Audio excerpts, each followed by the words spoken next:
अपने आत्मा के ज्ञान और ध्यान की ओर।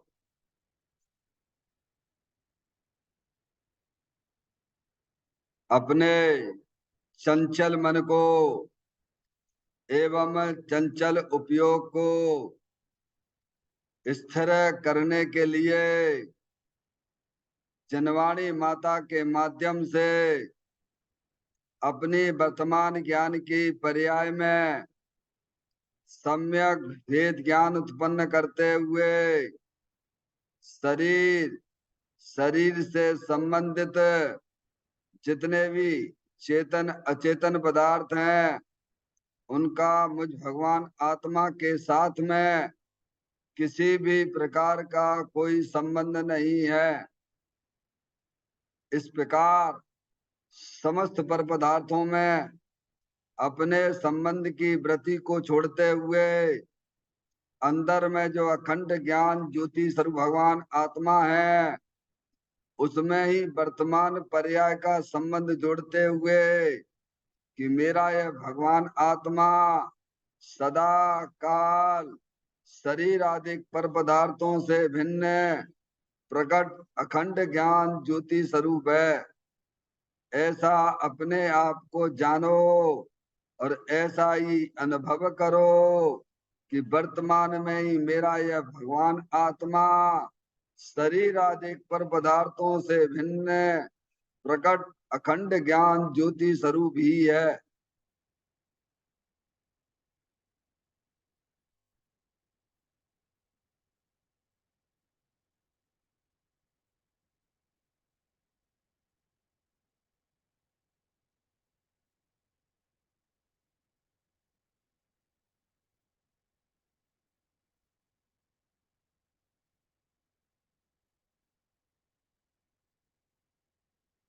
इसी प्रकार से संसार अवस्था में आत्मा की पर्याय में जो विविध प्रकार के पुण्य पाप के परिणाम दिखाई देते हैं वे समस्त परिणाम पर द्रव्यों के लक्ष्य से होने वाले भाव हैं। वे हमारे आत्मा का स्वभाव नहीं है। ऐसे समस्त रागादिक परिणामों में एकत्व बुद्धि, ममत्व बुद्धि, कर्तृत्व बुद्धि, भोक्तृत्व बुद्धि तथा उन रागादिक परिणामों की ज्ञाता बुद्धि को भी छोड़ते हुए अंदर में जो अखंड ज्ञान ज्योति स्वरूप भगवान आत्मा है जो कि पूर्ण निराकुलता वाला है, पूर्ण सुख शांति के भंडार स्वरूप है। ऐसी ज्ञायक प्रभु परमात्मा में शरीर रागादिक का लक्ष्य छोड़ के मैं तो तीनों काल शरीर रागादिक से भिन्न पूर्ण निराकुलता वाला हूँ, पूर्ण सुख शांति के भंडार स्वरूप हूँ। ऐसा अपने आप को जानो और ऐसा ही अनुभव करो कि वर्तमान में ही मेरा यह भगवान आत्मा शरीर रागादिक से भिन्न पूर्ण निराकुलता वाला है, पूर्ण वितराग स्वरूप है।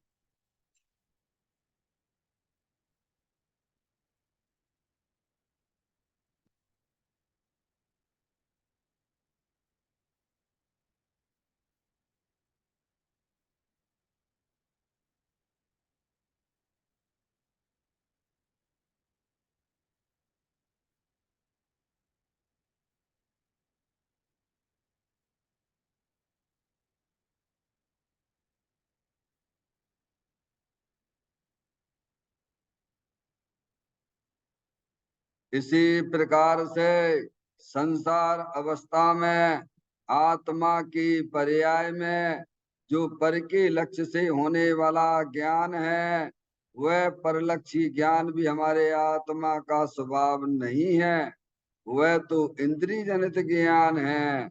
इस प्रकार शरीर रागादिक और परलक्षी ज्ञान की पर्यायों से भी भिन्न है।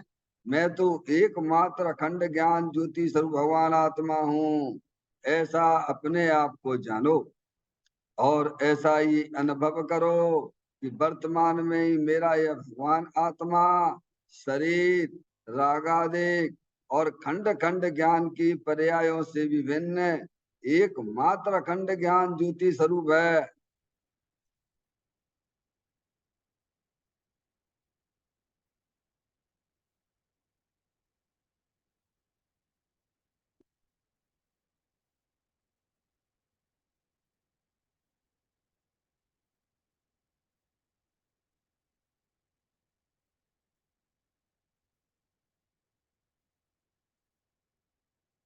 द्रव कर्म भाव कर्म नौ कर्म रहित शुद्धात्म स्वरूपो मेरा ये भगवान आत्मा सदा काल शरीर आदि नौ कर्मों से भिन्न है। मेरा ये भगवान आत्मा सदा काल ज्ञानावरण आदि 8 कर्मों से भी भिन्न है। मेरा ये भगवान आत्मा सदा काल मोह राग द्वेष भाव कर्मों से भी भिन्न है। इस प्रकार द्रव कर्म भाव कर्म नौ कर्म तीनों कर्मों से रहित मैं तो एकमात्र परम पवित्र शुद्धात्म स्वरूप हूँ, ऐसा अपने आप को जानो और ऐसा ही अनुभव करो कि वर्तमान में ही मेरा यह भगवान आत्मा तीनों प्रकार के कर्मों से रहित एकमात्र वितराग आनंद मूर्ति स्वरूप शुद्धात्म स्वरूप है।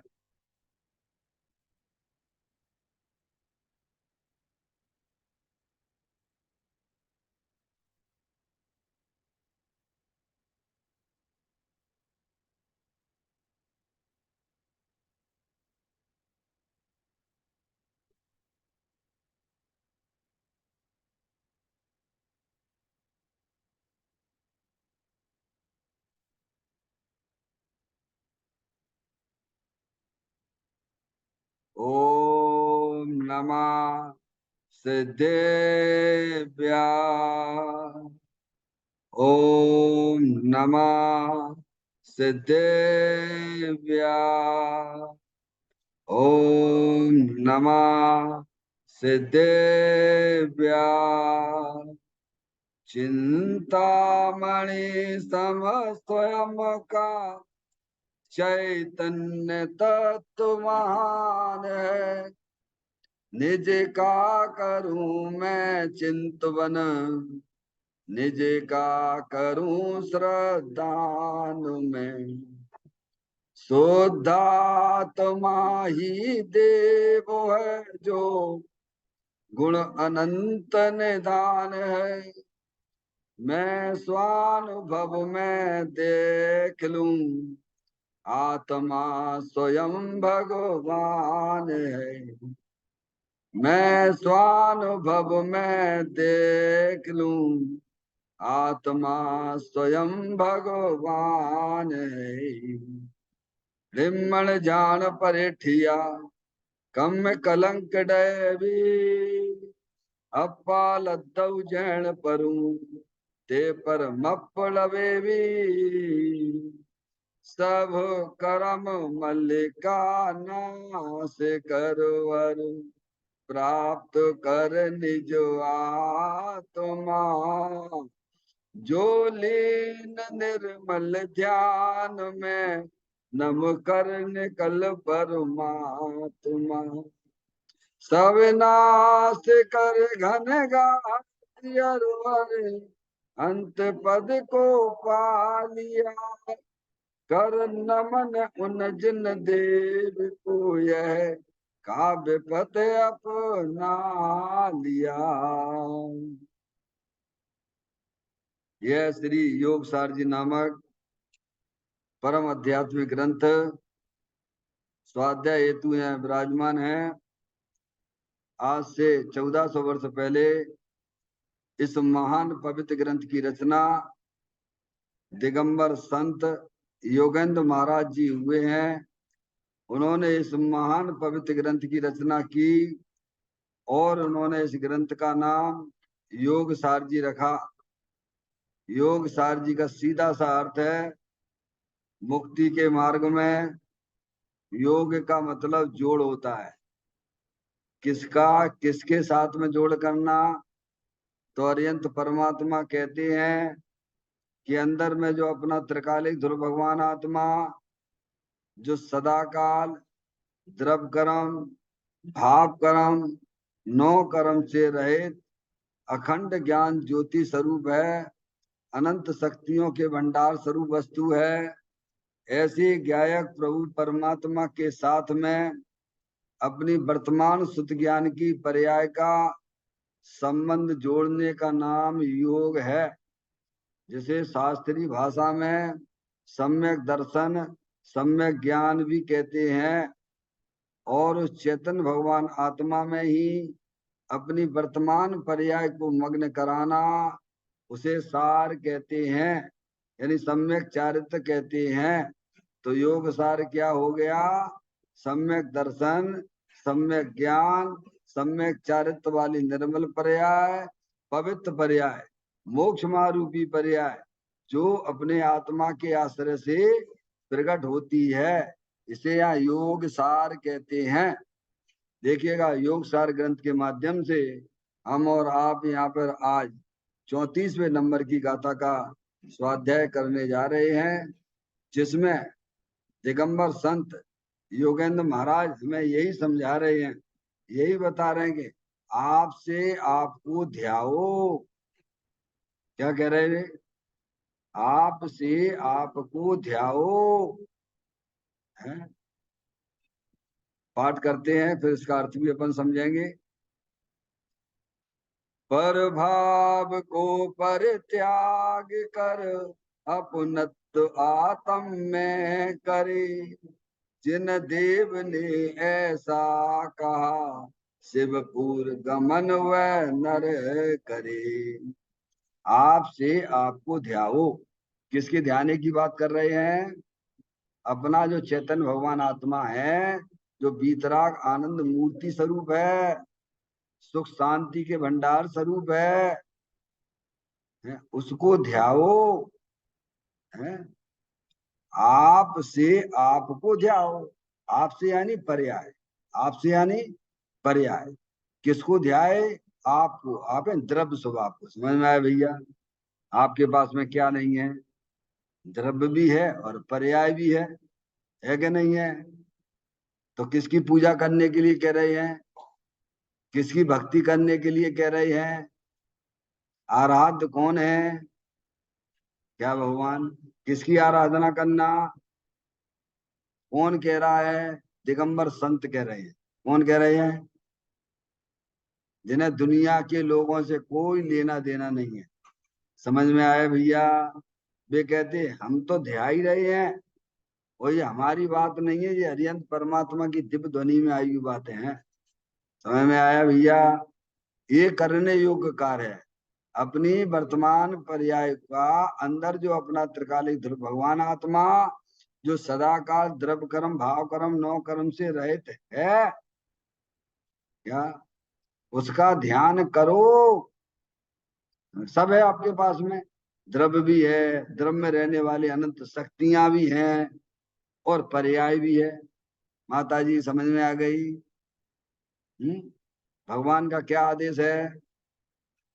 दिगंबर संत क्या कह रहे हैं? माँ जनवाणी माता में क्या बता रही है? किसको ध्याने के लिए कह रहे हैं? अंदर है ना जानने देखने वाली चेतन आत्म वस्तु है ना, उसको ध्याओ, उसका ध्यान करो, तो क्या हो जाएगा? आप भी अल्पकाल में पर्याय में परमात्मा हो जाओगे। क्या हो जाएगा? परमात्मा पर्याय में होने का विधान ये है, समझ गया, कि अपनी वर्तमान शुद्ध ज्ञान की पर्याय में ऐसी भेद ज्ञान की ज्योति जलाओ कि वह पर्याय सब परद्रव प्रभाव और पर्याय का भी लक्ष्य छोड़ती हुई अंदर चेतन भगवान आत्मा, जो बीतराग आनंद मूर्ति स्वरूप है, समझ आया, उसका आश्रय ले। और ये काम अगर चालू ना कर पाए तो मनुष्य पर्याय मिली और ना मिली के बराबर हो जाएगी। ध्यान में आई? समझ में आया? बीतराग भाव उत्पन्न करो, अतीन्द्रिय आनंद का स्वाद लो। जो अंदर भगवान आत्मा विराजमान है, अतीन्द्रिय आनंद स्वरूप है, सुख शांति के भंडार स्वरूप है। प्रभु हम कैसे ध्याएं अपनी आत्मा को? आप बता दो हमें। आपने कह तो दिया हमसे कि अपनी आत्मा आपसे आपको ध्याओ। समझ में आए? आप बनावे आप ही खावे और खावत नहीं अगावे। क्या कह रहे भैया? ये कैसा धर्म है ये भैया? है या दूसरे परमात्माओं की भक्ति पूजा का तो निषेध है, उनकी आराधना का निषेध किया जा रहा है, क्योंकि वे हमें यही बता रहे हैं कि तुम अपनी आत्मा को ध्याओ। समझ में आया भैया? क्योंकि अपनी आत्मा को ज्ञान का ध्येय बनाने से, अपनी आत्मा को ध्यान का ध्येय बनाने से ये आत्मा 4 गति 84 लाख योनियों के परिवर्ण से छुट्टी मिल जाती है। क्या मिल जाती है?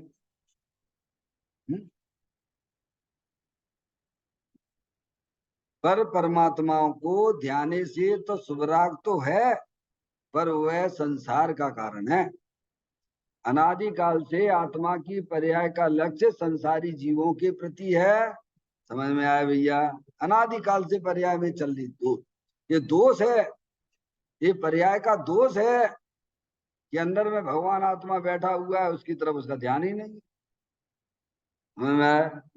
जैसे कोई स्त्री हो, विधवा है, कोई स्त्री है, समझ नहीं आप, उसका पति बैठा हुआ है, सर्व तरह से संपन्न है, हर तरह से, लेकिन वो विधवा जैसा अनुभव कर रही, तो उसमें किसका दोष है? नहीं आई समझ में?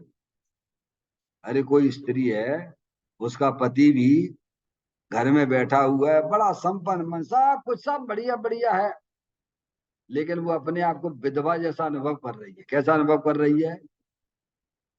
तो दोष किसका है इसमें? बात समझ में आती है? तो पति क्या करेगा? पति क्या करे?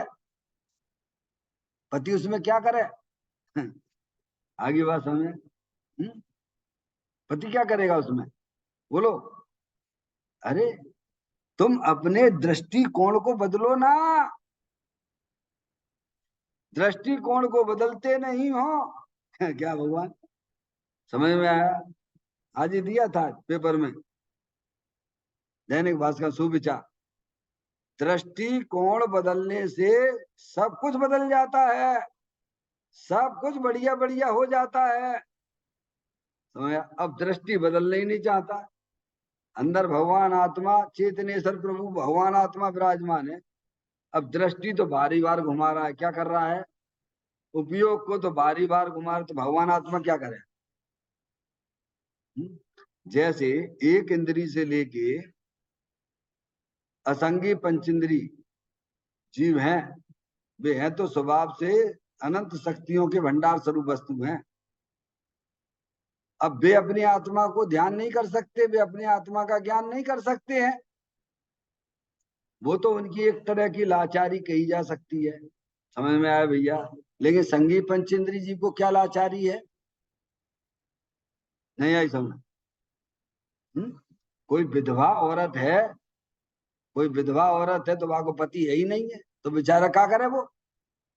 और तुम तो सधवा हो ना भगवान, तुम विधवा जैसे कैसे अनुभव कर रहे हो? संगी पंचेंद्री हो, तुम्हारे पास में सारी सारी व्यवस्थाएं तुम्हारे पास में है। समझ में आया? तब भी पर्याय अपने आप को विधवा जैसा अनुभव करिए। अंदर भगवान आत्मा है, चेतनेश्वर है, अनंत शक्तियों के भंडार स्वरूप वस्तु है, सबके ही पल्ले लाल लाल बिना कोई नहीं, और गांठ खोल देखी नहीं ताते भयो कंगाल। ऐसा दिगंबर संत हमको समझाते हैं। अगर जन्म मरण का अभाव करना है तो अंदर चेतन भगवान आत्मा जिन स्वरूप है। समझ में आए भगवान? अरियंत परमात्मा पर्याय में परमात्मा हुए, हुए कि नहीं हुए? नहीं हुए तो क्या के लिए माला जपते हो भगवान? क्यों उनकी पूजा करते हो? वंदना समझ में आई कि नहीं आई? तो वे कैसे पर्याय में परमात्मा हो गए? पर्याय परमात्मा कैसे हुए? अंदर अपने स्वभाव को उन्होंने ध्याया, ज्ञान किया, उसका श्रद्धान किया कि मैं मनुष्य नहीं, मैं स्त्री नहीं, मैं तो अनंत शक्तियों के भंडार स्वरूप वस्तु हूं। समझ आया? ऐसा ज्ञान श्रद्धान सही किया, और फिर अपने उपयोग को अंदर चेतन भगवान आत्मा को आनंद लूटने में लगा दिया, तो वे आत्मा पर्याय में परमात्मा हो गए। समझ में आए भैया? वे हमारे ऊपर करुणा करके कहते हैं भगवान ये काम करो, अपने परमात्मा स्वरूप वस्तु का ध्यान करो, उसका ज्ञान करो। समझ में आया भैया? जो वेदी पे भगवान विराजमान है, उनके दर्शन कब होंगे तुम्हें? जब तुम उनकी तरफ ही देखते रहोगे तो बिल्कुल ना होंगे। वे जो हमें बता रहे हैं तुम अपनी तरफ देखोगे तो हमारे भी दर्शन हो जाएंगे तुम्हारा, और जन्म मरण का अभाव भी हो जाएगा। बताइए आप, परमात्म प्रकाश जी में ऐसा लिखा हुआ है कि यह जीव अनंत बार समूह शरण में गया, पर आज तक इसने भगवान के दर्शन ही नहीं करे। दो काम नहीं करे इसने। कौन कौन से दो काम? कौन से दो काम नहीं किए हैं? एक तो इसने अरिहंत भगवान के दर्शन नहीं करे, और एक इसने सम्यक दर्शन की प्राप्ति नहीं करी। दो काम नहीं किया आज तक। हमें मैं अभी हम बैठे भगवान के सामने बैठे, भाई भगवान के दर्शन नहीं हो रहे, बिल्कुल नहीं हो रहे। तो तुम भगवान की तरफ देख रहे हो ना। भगवान कह रहे तुम अपनी तरफ देखोगे तो हमारे भी दर्शन होंगे, और तुम्हें सम्यक दर्शन भी हो जाएगा, और तुम्हारे जन्म मरण का अभाव भी हो जाएगा। क्या हो गया? और जो तुम्हारे पर्याय में दुख चल रहा है, उस दुख रूपी पर्याय का भी अभाव हो जाएगा। इसीलिए दिगंबर संत हमको यही समझाने की कोशिश कर रहे हैं, आपसे आपको ध्याओ। आपसे यानी वर्तमान पर्याय, आपको ध्याओ यानी चेतन भगवान आत्मा ज्ञानानंद मूर्ति स्वरूप है, इंद्रिय ज्ञान का विषय नहीं है। उसका ध्यान करने से आत्मा अल्प काल में पर्याय में परमात्मा हो जाता है। समझ में आएगी भैया? तो यहाँ कहते हैं पर भाव को परित्याग कर अपनत्व आत्म में करी। देखिएगा था, पर भाव को परित्याग कर। पर भाव यानी अपनी आत्मा में जो पर के लक्ष्य से जो मोह राग द्वेष के परिणाम होते हैं, वे प्रभाव हैं। क्या है ये? देखिए यहाँ पर चित्र में आपकी स्थिति यहाँ पर है, ये अनंत शक्तियों के भंडार स्वरूप। इसको ध्यान की बात की जा रही है। किसकी है कि नहीं है? सबके पास में बोलो। या तो मना कर दो भाई साहब हम आत्मा नहीं है, आत्मा शरीर में है ही नहीं है। क्यों भैया, ऐसा है क्या? अरे एक आध तो बोलो। भगवान अंदर में चेतन भगवान आत्मा जलल ज्ञान ज्योति स्वरूप है कि नहीं है? हैं? तो जानने जानने का काम किससे हो रहा है? ये जानने जानने की जो पर्याय आ रही है, ये पर्याय के शरीर में से आ रही है क्या? शरीर में से आती हो तो मुर्दा के भी आना चाहिए। उसमें आत्मा नहीं है तो उसमें से आती क्यों नहीं है फिर भगवान? ये कर्मों में से आती है क्या? कर्म भी जड़ है। कर्म भी क्या है? जड़ है। वैरागादिक परिणतियां, इन्हें तो खुद ही नहीं पता कि हम समझ में आए वे भी जड़ ही है। तो यहाँ कहते हैं कि जो जानने जानने की पर्याय आ रही है, वह अंदर चेतन भगवान आत्मा को बताती है। किसको बताती है? आगे बात समझे। तो कहते हैं इसको ध्याना। ये अंदर जो अनंत शक्तियों के भंडार स्वरूप होते हैं, ये चित्र में देखो। और अब यहाँ उतर आइए, अपने उपयोग को यहाँ लगाइए। कहाँ लगाना उपयोग को? ये शरीर अनंत पुद्गल परमाणुओं का पिंड, अंदर कर्मों की रचना, वह भी जड़, और ये रागादिक परिणतियां परलक्षी भाव है। समझ में आया भैया? ये भी आने जाने की चीज है। अगर स्थायी रूप से कोई रहता है तो कौन रहता है बोलो? भगवान। कब तुम जानने देखने वाले नहीं रहते हो? ऐसा कौन सा समय है जिस समय आप जानने देखने वाले नहीं रहते हो भगवान? एक आध समय ऐसा तो बता दो कि जिस समय तुम जानने देखने वाले नहीं रहते हो भगवान। क्या? तो वे कहते हैं पर भाव को पर त्याग कर। पर भाव यानी ये अंदर रागादिक परिणति, जो परद्रव्यों को अपना जानने से, परद्रव्यों को अपना मानने से, परद्रव्यों का लक्ष्य करने से ये मोह राग द्वेष प्रभाव है। क्या है? किसका त्याग कराया गया है? किसका त्याग करवाते हैं ज्ञानी? हम तो पर वस्तु का तो त्याग कर देते हैं, और आश्रम में रहने लग गए तो अपने आप को त्यागी मानने लग गए। क्या मानने लग गए? अरे हमने सभी तो छोड़ दो भगवान, अब का है? नहीं आई समझ? अरे से घर छोड़ा है, गृहस्थी छोड़ी भगवान, अपने यार दोस्त सभी छोड़ दे, हैं। अब अपन त्यागी हो गए कि नहीं हो गए? ना ना ना, भगवान ना पाड़ती है ना। तुम त्यागी जब कहलाओगे जब अंदर में पर भावों की रुचि छोड़ोगे। समझ में आए भैया? अंदर में जो रागादिक परिणतियां जो हर समय नई नई उत्पन्न हो रही हैं, उनकी पहले सर्वप्रथम रुचि छोड़ो। उन्हें अपना जानना मानना छोड़ो। अपने चेतन आत्म वस्तु को अपना जानो, अपना मानो। किसका त्याग करना है? पर वस्तु तो पर वस्तु में है। आत्मा ने पर वस्तु को ग्रहण कहाँ किया है? कि कर लिया है क्या? दोनों वस्तुओं के बीच में एक वज्र की दीवार है। एक द्रव दूसरे द्रव के बीच में एक वज्र की दीवार है। और सभी वस्तु के अंदर एक बोर्ड लगा हुआ है।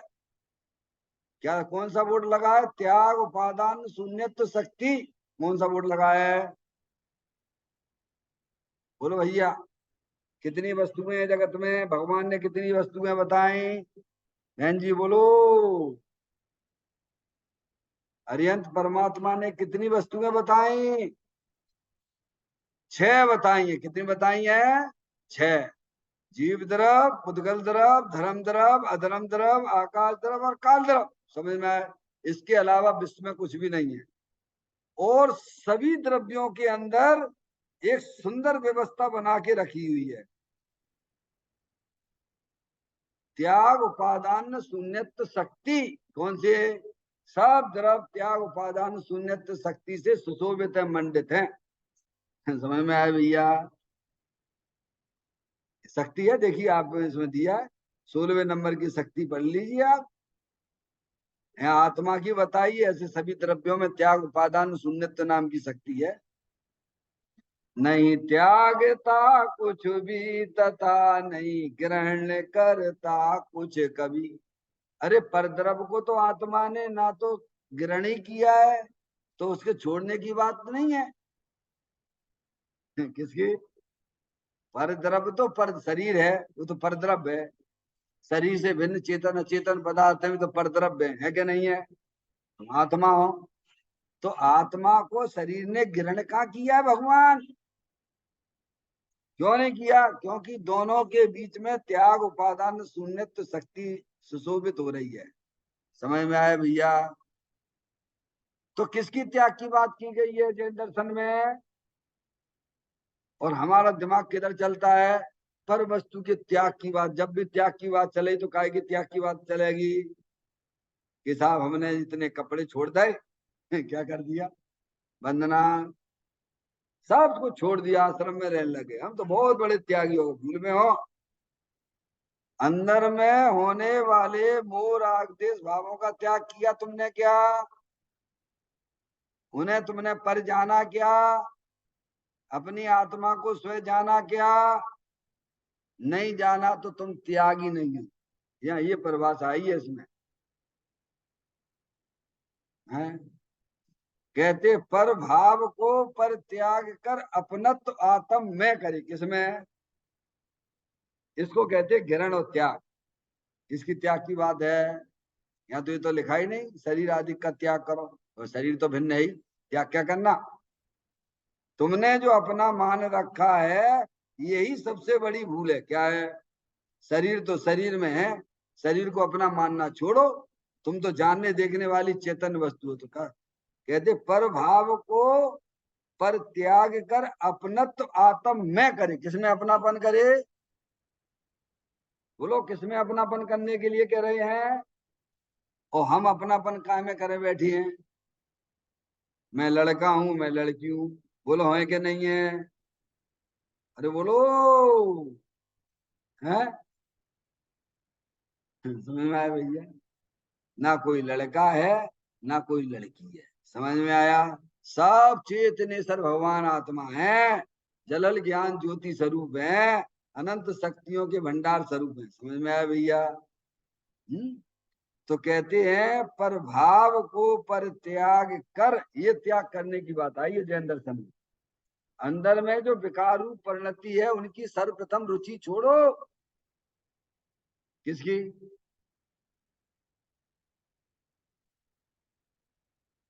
अशुभ भाव है, शुभ भाव है। अशुभ भाव होते हैं कि नहीं अपनी आत्मा ही पर्याय में? हिंसा के, झूठ के, चोरी के, कुशील के, परिग्रह के परिणाम, पंच इंद्री के विषय भोगने के परिणाम, वे अशुभ भाव कहलाते हैं। ऐसे ही आत्मा की पर्याय में दूसरा विकार भगवान की पूजा के, भक्ति के, दयादान आदि के, व्रत आदि के भाव भी शुभ परिणाम है। समझ में है? और दोनों ही प्रभाव हैं, एक को छोड़ने के लिए नहीं कहा। अशुभ की रुचि नहीं छोड़ना है, अरे शुभ की भी रुचि छोड़ने के लिए कहा जाता है। क्या कर रहे हैं? वंदना समझ में आ रही है?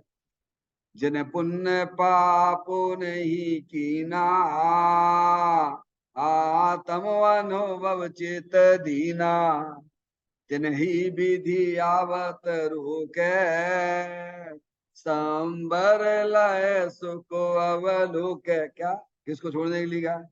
पाप के परिणामों को छोड़ने की बात की है, पुण्य के परिणामों को भी सर्वप्रथम रुचि छूटती है। विचारित मोहिनी संबंधी राग द्वेष परिणाम तो समय दृष्टि देश व्रति, अरे मुनराजों को भी रहते हैं। सबसे पहले शरीर को अपना जानना मानना छोड़ो, समय में मिथ्यात भाव रूप परिणाम को छोड़ो। मैं तो चेतनेश्वर भगवान आत्मा हूं, ऐसा स्वीकार करो। क्या एक आ गया समझ बंधना? जो प्रभाव को छोड़ देता है वह जो अपने से ही अपने आत्मा का अनुभव करता है वही मोक्ष मार्ग में पहुंच जाता है। ऐसा जिन्हें देव ने कहा। किसने कहा है? कौन ने कहा है? भाई मोक्ष नगर में चलने हैं कि नहीं चलने हैं?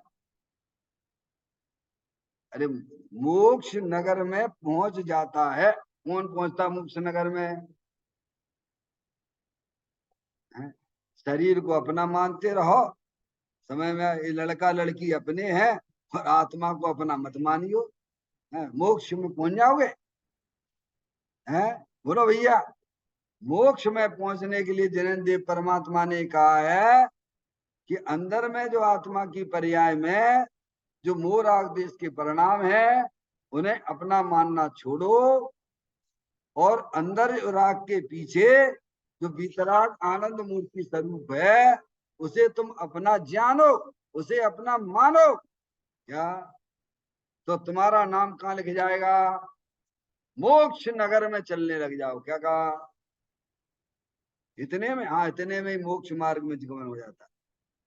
मोक्ष यानी क्या? जहाँ अनंत आनंदी आनंद का लाभ मिलता है, अनंत ज्ञान का लाभ मिलता है, समझ में आए? अनंत शांति का लाभ मिलता है, उसका नाम मोक्ष है। मोक्ष नगर में, समझ में आ गई भैया? नहीं लिखा है छेड़ाना में, नहीं लिखा। मोक्ष महल की प्रथम सीढ़ी क्या है? क्या है बोलो? प्रथम सीढ़ी। अगर मोक्ष मार्ग में चलना है, मोक्ष में अगर अपना नाम लिखाना है, तो शरीर ये अपनी चीज नहीं है। अंदर में रागाधिक परिणतियां हैं, विविध प्रकार की इच्छाएं हैं, वो भी अपनी चीज नहीं है। अपनी चीज तो अपनी चेतनेश्वर भगवान आत्मा है, अविनाशी वस्तु है। तो आपका नाम मोक्ष में लिख जाएगा। क्या हो जाएगा? और ये ना करो तो वंदना, भटक रहे हो जो भटकते रहोगे, अनादिकाल से भटक ही रहे हो, कि दूसरे की चीज को अपनी चीज माने बैठे हुए हो, और अपनी चीज की तुम्हें खबर ही नहीं है। समझ में आया भैया? हम्म? जो प्रभाव को छोड़ देता है, जो अपने से ही अपने आत्मा का अनुभव करता है। कैसा अनुभव करता है? कि मैं तो चेतनेश्वर भगवान आत्मा हूं, मैं मनुष्य नहीं हूं, मैं स्त्री नहीं हूं। ऐसा अनुभव करो। अभी अपना अनुभव कैसा चल रहा है? मैं लड़का हूं, मैं लड़की हूं, मेरा नाम अनिल कुमार है। ये तो मिथ्या है, मैं ये तो झूठा है। ज्ञान की पर्याय में ऐसी ताकत पड़ी हुई है। सभी की ज्ञान की पर्याय में ऐसी ताकत है। समझ में आएगी नहीं आएगी? हाँ, सीधी मान्यता कर लीजिए आप, जो आप हो वैसा स्वीकार कर लीजिए। हाँ, मैं तो चेतनेश्वर भगवान आत्मा हूँ, अरूपी हूँ, ये शरीर तो जड़ है, अनंत पुद्गल परमाणुओं का पिंड है। और जो हमारी आत्मा की पर्याय में जो रागादिक परिणतियां होती हैं, हमें मालूम है। समझ में आया भैया? वे भी प्रभाव हैं। क्या प्रभाव लिखा है? स्वभाव, स्वभाव लिखा है क्या? बोलो क्या है? प्रभाव है ना, पर के निमित्त से होने वाले आत्मा में जो रागादिक परिणतियां, वे सब प्रभाव है। चाहे अशुभ भाव हो चाहे शुभ भाव हो, दोनों ही प्रभाव है, दोनों ही परलक्षी भाव है। इसीलिए ज्ञानी उन आश्रव तत्वों से रुचि छोड़ देते हैं। क्या करते हैं? तो किधर रुचि करते हैं? अपने चेतनेश्वर भगवान आत्मा, जो हमेशा आपको सुख देता रहे, उससे दोस्ती करना। क्या भैया? जो तुम्हें संसार में रखड़ पट्टी कराए, उससे दोस्ती करना। बोलो किससे दोस्ती करना? नहीं आई समझ में? जो तुम्हें संसार में रखड़ पट्टी कराए, उसके साथ दोस्ती करना। जो तुम्हें तत्काल आनंद दे, वो अनंत काल तक तुम्हें आनंद देता रहे। बोलो किसके साथ में रहना पसंद करते हो? किसके साथ दोस्ती करना? नहीं आई समझ, दोबारा से। जो तुम्हें संसार में परिभ्रमण कराए, उसके साथ दोस्ती करना। कि जो तुम्हें मुक्ति के मार्ग में ले जाए और तत्काल आनंद दे, उसके साथ में दोस्ती करना। अरे आप तो समझदार हो भगवान। जो तुम्हें दुख दे, उसके साथ दोस्ती करना। जो 4 गति 84 लाख योनियों में परिभ्रमण कराए, उसके साथ दोस्ती करना। क्या? जो तुम्हें वर्तमान में ही आनंद देने लग जाए, वो अनंत काल तक तुम्हें आनंद देने लग जाए, तो बोलो वो कौन है? जो संसार में परिभ्रमण कराता है, वो कौन है? जो मुक्ति दिलाता है, वो कौन है? डॉक्टर मैडम, समझ में आई? ये मोह राग देश के परिणाम। इनके साथ दोस्ती ना करना। इनसे तो तुम्हें नाता तोड़ना है। क्या करना है? क्योंकि ये तो संसार में रखड़पट्टी कराने वाले हैं। तो दोस्ती किससे करना? अंदर भगवान आत्मा है ना, राग से भिन्न वस्तु है ना, वितराग आनंद मूर्ति स्वरूप है ना, उससे दोस्ती करो तो मोक्ष में चलने लग जाओ। क्या हो जाएगा? भगवान नाम लिख जाएगा। जैसे महावीर भगवान की पर्याय में नाम लिख गया कि महावीर भगवान को शेर की पर्याय में सम्यक दर्शन हुआ। क्या नाम लिख गया? नहीं आई समझ में? बराबर लिख गया कि नहीं लिख गया नाम? महावीर भगवान को सम्यक दर्शन कब हुआ था? तो कह देते भाई साहब, शेर की पर्याय में उन्हें सम्यक दर्शन हुआ। ऐसे ही बोलते हो ना, बोलते हो? ऐसे ही तुम्हारा नाम भी लिख जाएगा कि भाई साहब, आपने अपना नाम कब लिखवाया मोक्ष में? हम साधना नगर के मंदिर में थे। समझ में आया भैया? और हमने अपनी आत्मा को अपना जाना, उसी समय से तो मोक्ष में तुम्हारा नाम लिख गया। और नहीं तो समझ में आए, संसार में रगड़ पट्टी करोगे। अरे ज्ञानी कह रहे तो मोक्ष मोक्ष नगर में चलो ना, है? वहां अपना प्लाट खरीद लो। कहाँ पे? आप बहुत समझदार हो। प्लाट कहाँ खरीदते हो? जहाँ आपको कोई तकलीफ ना दे, हैं, हर सुविधाएं व्यवस्थित हों। कैसी? अरे वही लेते हो ना प्लाट, वंदना। जहाँ तुम्हें कोई तकलीफ दे, सब सुविधाएं सुविधा मिले, तो ज्ञानी ऐसी जगह ही अपना प्लाट खरीदते हैं। अपना चेतन भगवान आत्मा वो अपना प्लाट है भगवान। समझ में आया भैया? है? हाँ, हर सुविधाएं सुविधा है वहां पर। अपने वतन में तन ही नहीं है, तन ही नहीं है, मन भी नहीं है। राग और द्वेष की गंध नहीं है। चलो रे भाई अपने वतन में, चलो रे। अपने वतन में सबको अच्छा लगता है ना भगवान, क्यों? आपको पाकिस्तान में वहां लोगे प्लाट, वहां रहोगे क्या? दे बोलो हैं? अपने वतन में किसको अच्छा नहीं लगता है? यानी का वतन, अपना देश, अपना चेतनेश्वर भगवान आत्मा है। समझ में आया भैया? ये प्रभाव तो विदेश है, क्या है? कहाँ हिंदुस्तान पाकिस्तान? अरे हिंदुस्तान पाकिस्तान कहाँ है भगवान? हिंदुस्तान अपना चेतनेश्वर भगवान आत्मा है, और विकार जो है वे पाकिस्तान है। समझ में आया भैया? उन दोनों के बीच में एक संधि पड़ी हुई है कि हिंदुस्तान पाकिस्तान की मर्यादा है कि नहीं है? यहाँ भी एक मर्यादा है। ज्ञानी कहते हैं उनसे दोस्ती मत करो, ये बेकार परदेश है। समझ में आया भैया? उसी में देखिए, पीछे देखिए, अंदर चेतनेश्वर भगवान है तो सुदेश, अपना देश, अपना चेतनेश्वर भगवान आत्मा जो अनंत शक्तियों के भंडार स्वरूप है। समझ में आया? उसमें अपनापन लाओ। किसमें अपनापन लाओ? योगेंद्र महाराज तो कहते ही हैं, आप तो हमेशा बोलते ही रहते हो। आचार्य अमृतचंद देव का बोलो, है 32वें नंबर का कलश। सुख शांत रस से लबालब है, ज्ञान सागर आत्मा, वे भ्रम की चादर हटा, सर्वांग पर घट आत्मा।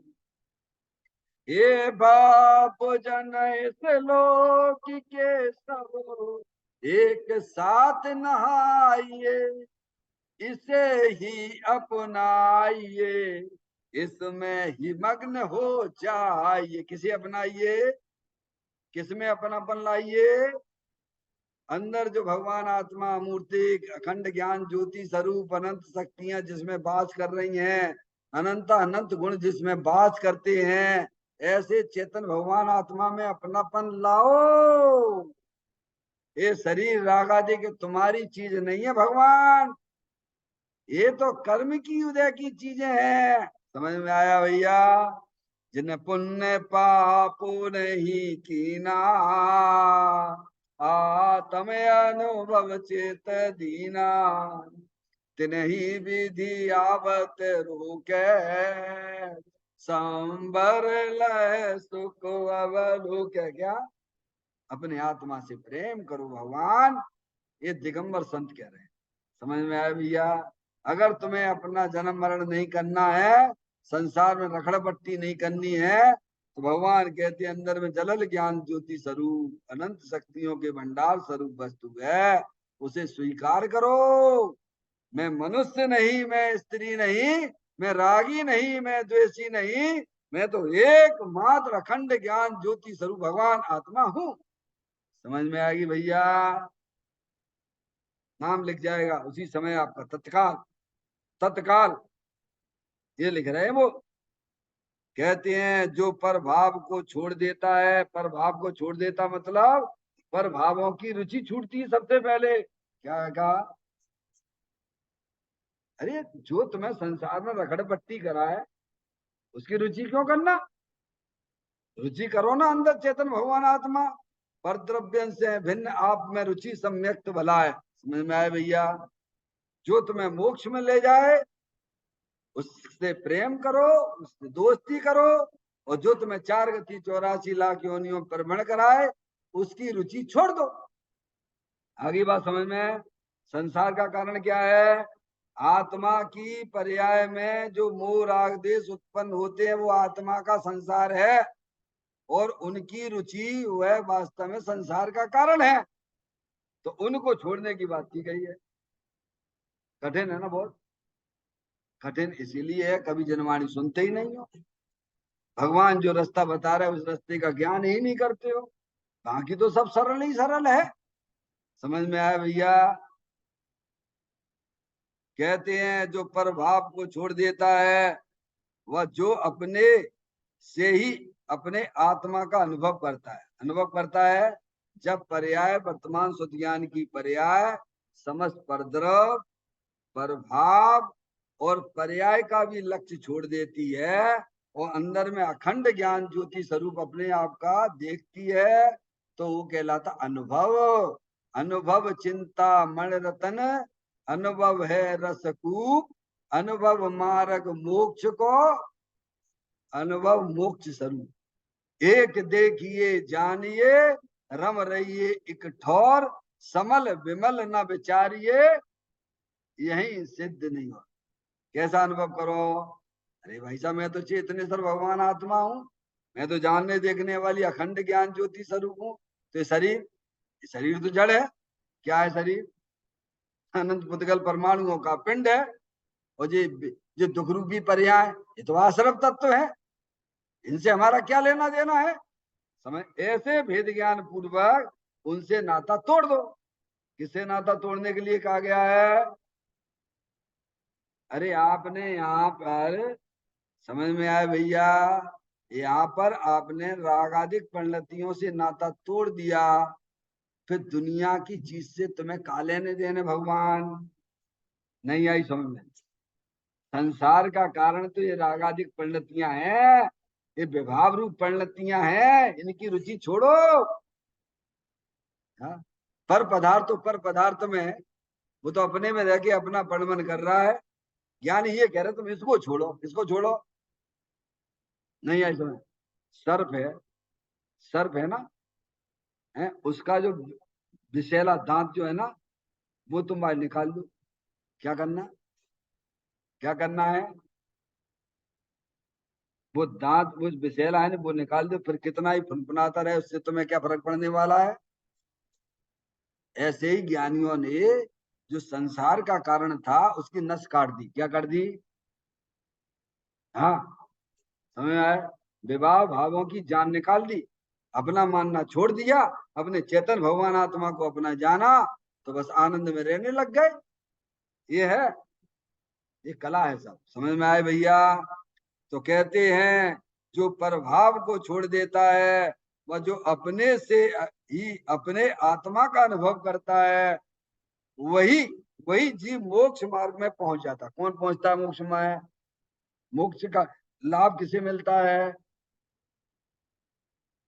मोक्ष का लाभ किसे मिलेगा? अरे जैसे बहुत बढ़िया कॉलोनी है, वह कॉलोनी में आप रहना चाहते हो, वहां का नाम है मोक्ष नगर। क्या नाम है? क्या नाम है उसका?